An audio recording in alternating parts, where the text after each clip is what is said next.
श्रोताओं, काव्य मंजरी 5-8 पर आपका हार्दिक अभिनंदन है। जैसा कि आप जानते हैं, मूलतः काव्य पाठ का मंच है। इस पर मैं कविता सुनाता हूँ, लेकिन कभी कभी अपने विचार भी, व्यक्तिगत विचार भी रखता हूँ। चाहे सामाजिक सरोकार का टॉपिक हो, राजनीति का हो, आर्थिक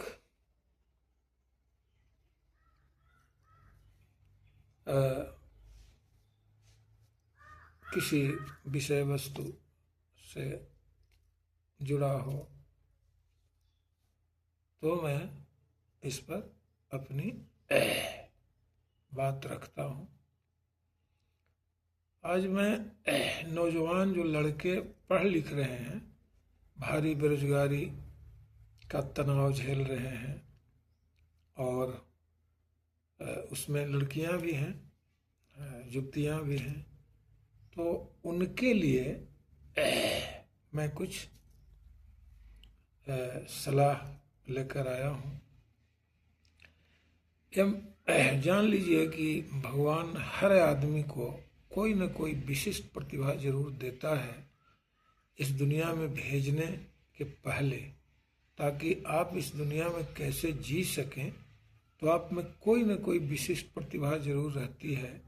यही कारण है कि स्कूलों में एक्स्ट्रा करिकुलर एक्टिविटीज होते हैं, जैसे म्यूजिक है, डांस है, स्पोर्ट्स है। ये सब क्यों होता है?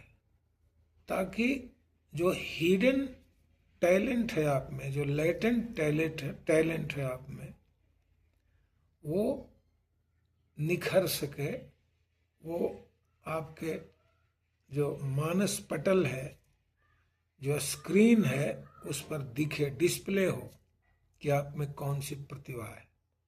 मान लीजिए महेंद्र सिंह धोनी तो स्कूल में ही क्रिकेटर बन गया, इतना बड़ा क्रिकेटर बन गया। अगर वो पढ़ते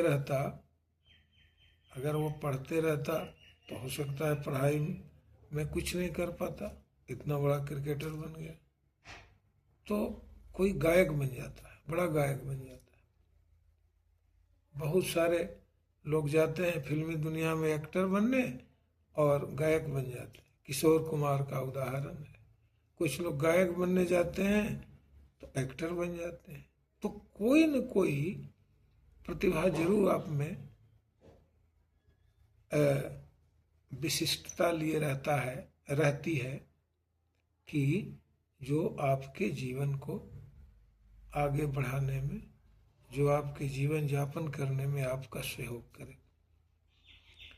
तो कुछ बच्चे ऐसे होते हैं जो तुरंत सोचते हैं कि नीट में न हुआ तो अब सुसाइड कर लेंगे, बिल्कुल गिव अप कर देते हैं।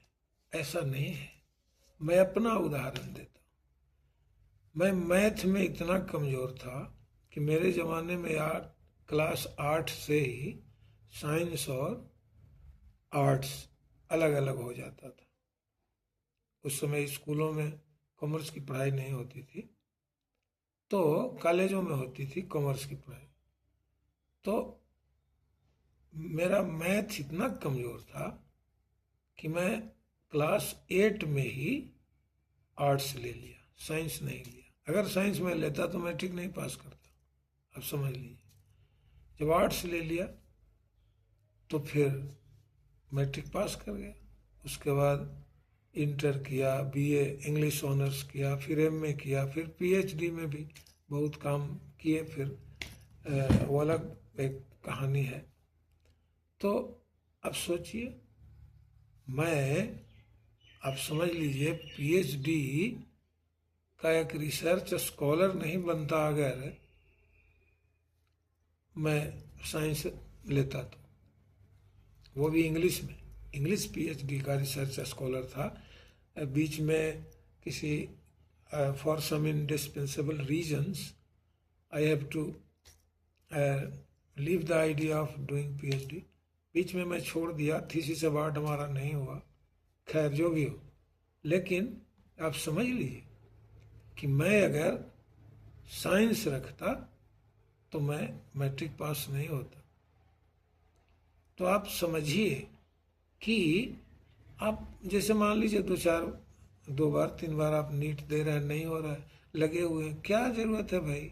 नहीं हो रहे, नहीं हो रहे, डॉक्टर नहीं बनेंगे। बहुत सारे ऐसे एग्जाम है जो आपको वीडियो बना सकता है, अंचलाधिकारी बना सकता है, डीएम एसपी बना सकता है, आपको मान लीजिए कि दरोगा बना सकता है, डीएसपी बना सकता है। ये सब है। चाहे वो राज्य स्तरीय जो कंपटीशन्स होते हैं, जिसको स्टेट पब्लिक सर्विस कमीशन जो होता है, या फिर UPSC union public service commission होता है, वहाँ आप कुछ कर सकते हैं। तो ऐसा नहीं है बच्चे तुरंत सुसाइड करने, बाप रे बाप, कितना बड़ा ये गुनाह है सुसाइड करने। कर भी लेते हैं, कोटा में ऐसी घटनाएं अक्सर घटती रहती है। जो एलन में जाते हैं बच्चे, या वाइब्रेंट या रेजोनेंस में जाते हैं इंजीनियरिंग के लिए, वो सब नहीं निकलता है भाई, नहीं निकलता है, नहीं निकलता है, क्योंकि पेरेंट्स का इतना दबाव रहता है, ऐसे नहीं किया, इतना पैसा खर्च हो रहा है, तुमसे नहीं निकल रहा है, बार बार ऐसे हो रहा है वैसे। पेरेंट्स को भी बच्चों पर इतना प्रेशर नहीं डालना चाहिए कि वो हमेशा तनाव में रहें, टेंशन में रहें। एक कोई न कोई रास्ता बच्चों को, आप ये समझ लीजिए कि बच्चों को आप इतना तो कम से कम जरूर कहें, इतनी स्वतंत्रता जरूर दें, आज़ादी दें कि भाई आप अगर नहीं इसमें निकाल रहे हो तो ऐसा करो, तुम क्या करना चाहते हो, तुम आर्ट्स ले लो, फिर वहाँ जाकर स्टेट पब्लिक सर्विस कमीशन में बैठो ग्रेजुएशन के बाद, वहाँ देखो हो सकता है कुछ निकल जाए। अगर निकल जाता है तो ठीक है, फिर तो यूपीएससी की तैयारी करना। इतने तरह की परीक्षाएं हैं, कोई ज़रूरी नहीं है कि हम डॉक्टर ही बने। डॉक्टर नहीं बनेंगे तो नहीं बनेंगे, ऐसा तो नहीं है कि वीडियो डॉक्टर से कम रुतबा का होता है, या कम उसको अंचलाधिकारी को, डीएसपी को, जो हम ये सब स्टेट पब्लिक सर्विस कमीशन की बात कहते हैं, डॉक्टर से कम पैसा उसके पास नहीं होता है, रुतबा भी कम नहीं होता है, अधिकार भी कम नहीं होता है, सरकारी जो सुविधाएं होती हैं वो भी उसको कम नहीं होता है। तो बस एक होड़ मची रहती है, नीट नीट नीट। अरे क्या नीट है, ना नीट निकले, इसी के चलते धीरे धीरे धीरे जो कट ऑफ मार्क्स है नीट का इतना ऊपर चला जा रहा है, इतना ऊपर चला जा रहा है कि वो साधारण बच्चे जो हैं उनकी पहुंच से बाहर नीट निकलते जा रहा है। तो मेरी राय है कि अगर 1-2 बार आप नीट देते हैं, या फिर वो जो इंजीनियरिंग वाला जो जेई है, जो, हाँ, तो वो जो है उसमें भी अगर आप नहीं निकाल पाते हैं तो छोड़ दीजिए वो idea. You should drop the idea of doing और just idea of being an engineer और ए डॉक्टर छोड़ दीजिए। आप सीधे ये जो पब्लिक सर्विस कमीशन के जो ये होते हैं, परीक्षाएं होती हैं, उसमें बैठे। इतना ही अंतर होता है कि ये सब बीए के बाद होता है, वो आपको इंटर के बाद नीट और जेई दे सकते हैं, लेकिन जो ये पब्लिक सर्विस कमीशंस के जो परीक्षाएं होती हैं ये आपको देना पड़ेगा उसके बाद, ग्रेजुएशन के बाद। आप ग्रेजुएशन कर लें, उसके बाद दें।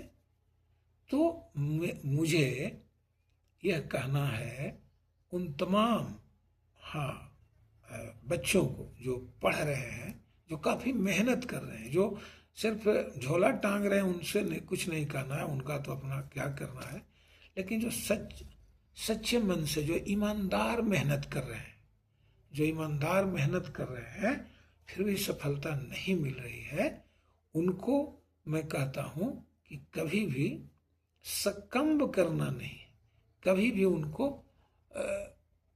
हथियार डाल देना नहीं कि अब हमसे पढ़ाई होगी ही नहीं। नहीं, अगर हम साइंस मुझसे नहीं चल पा रहा है तो आर्ट्स की ये जो आर्ट्स के जो सब्जेक्ट हैं वो रखकर हम आगे बढ़ेंगे। अगर आपको आगे बढ़ने का जुनून है कि हम आगे बढ़ेंगे, तो आप आगे बढ़ सकते हैं। बहुत कोई आदमी मैथिली रख लेता है, कोई आदमी संस्कृत रख लेता है। संस्कृत बहुत सरल भाषा है, संस्कृत रख के यूपीएससी निकाल लेता है। कोई आदमी मैथिली रख के पब्लिक सर्विस कमीशन निकाल लेता है। तो कुछ ऐसे सरल विषय हैं, इतने सरल विषय हैं पब्लिक सर्विस कमीशंस में, जिसमें ज़्यादा मेहनत करने की ज़रूरत नहीं है।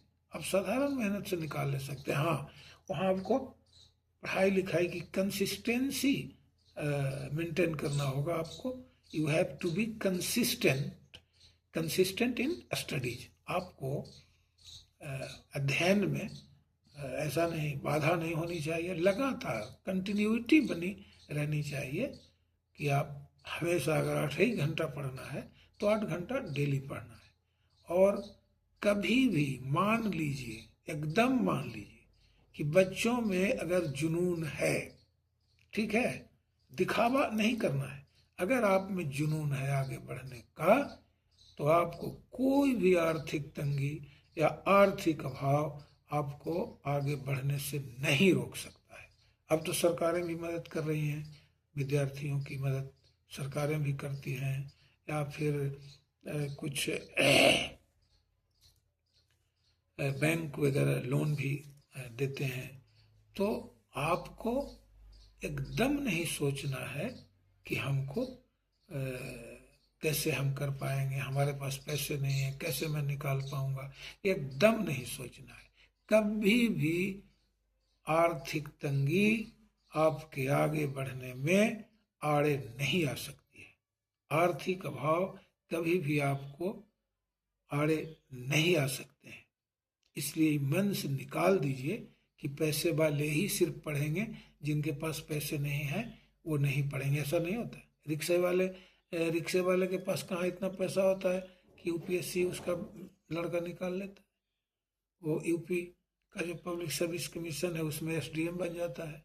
बहुत ऐसे गरीब लड़के हैं, लड़कियां हैं जो एसडीएम बन गए, आईएएस आईपीएस बन गए। वो बहुत गरीब के लड़के, रिक्शा पुलर का, ठेले वाले का, चाय बेचने वाले का, बताइए उनके बच्चे कैसे आगे बढ़ जाते हैं, कैसे निकाल लेते हैं। तो बिल्कुल मन से ये निकाल दीजिए दिमाग से कि हमारे पास पैसे नहीं हैं, हम कैसे पढ़ें, हम कैसे आगे बढ़ें। बिल्कुल ये दिमाग से आप निकाल दीजिए। आपको हमेशा यह सोचना है कि हमें आगे बढ़ना है, हमें पढ़ना है, हमें पढ़ना है, आगे बढ़ना है। और आगे बढ़ने के लिए सिर्फ और सिर्फ एक ही माध्यम है, वह शिक्षा है। शिक्षा के माध्यम से ही आप आगे बढ़ सकते, और कोई दूसरा उपाय नहीं।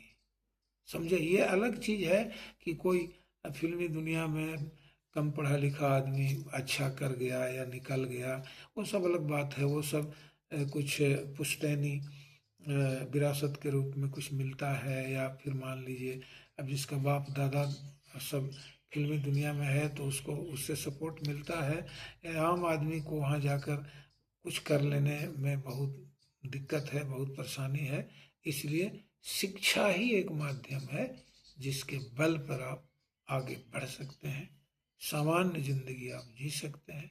वैसे कुछ कोई बड़ा नेता बन गया अनपढ़ गंवार, कोई एक्टर बन गया अनपढ़ गंवार, तो वो सब चीज़ें वो सामान्य वो रास्ता नहीं है, ठीक है। वो सब असाधारण रास्ता है, और वो किसी को मिल गया। हम लोग किस रास्ते बढ़ना चाहते हैं? हम लोग चाहते हैं सामान्य रास्ते से आगे बढ़ना।